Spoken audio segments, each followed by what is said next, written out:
does the moon get so full? She asked with a questioning face. And who's gonna keep me warm? And why didn't my daddy walk away? Why can't I live in a house on a hill or far away? Why does the moon get so full and my belly stay empty for days?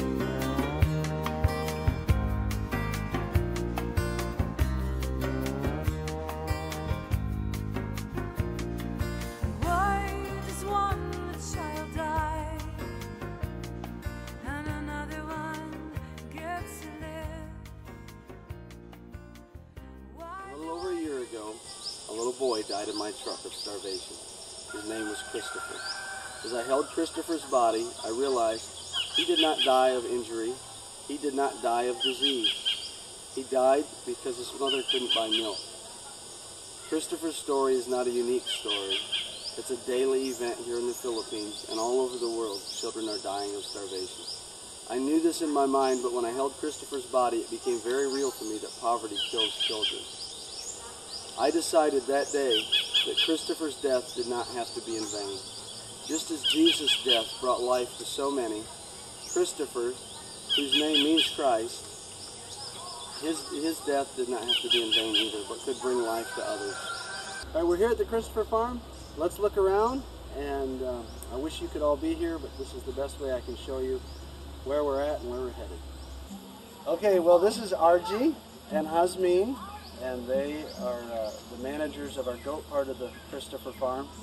This is their cute house that was included in the farm, but we're building them a new house. Hasmin is pregnant with her first baby boy, and I promised Hasmin that we would have her new house before the baby's born. So by October of this year, they will be in our new house, hopefully much sooner.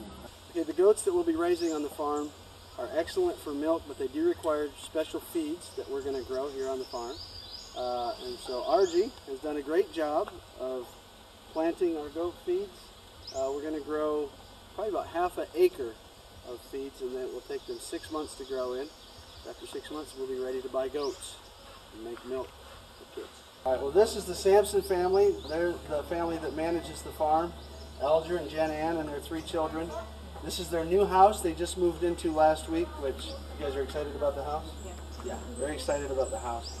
And so thank you to all of you who helped us build this house.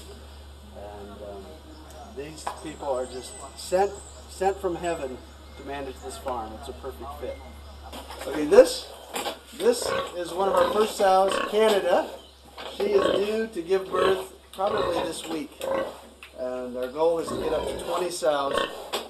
The one over there that you hear, her name is Hasmin, named after the Hasmin that you met who runs the goats.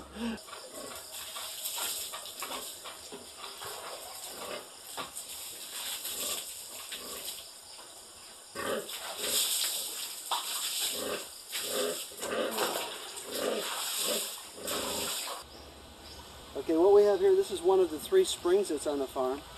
We have a team coming from the States that's going to help us dig this out next week. We're going to block it off and fill it with water. We're going to raise tilapia fish here. It's nice because 1, it gives us fish, and 2, the fish eat the pig poop. Can I say poop? I probably shouldn't say poop. Huh? Just down the road here is where our church in Talokanga is, and that's where we were having our medical clinic when they brought us Christopher. His condition was really bad.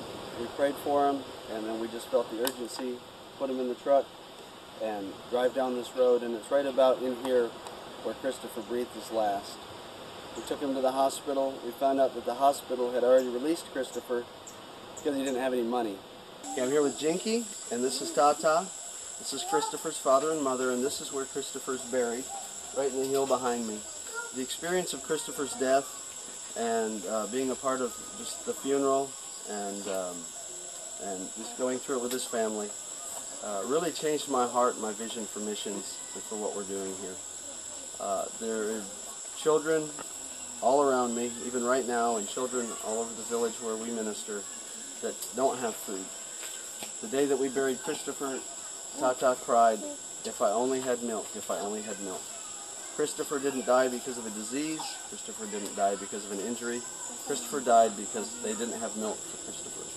And that was what birthed the vision for the Christohper farm, was to give us something that would help us and help our church, help the children of the community that we're ministering in.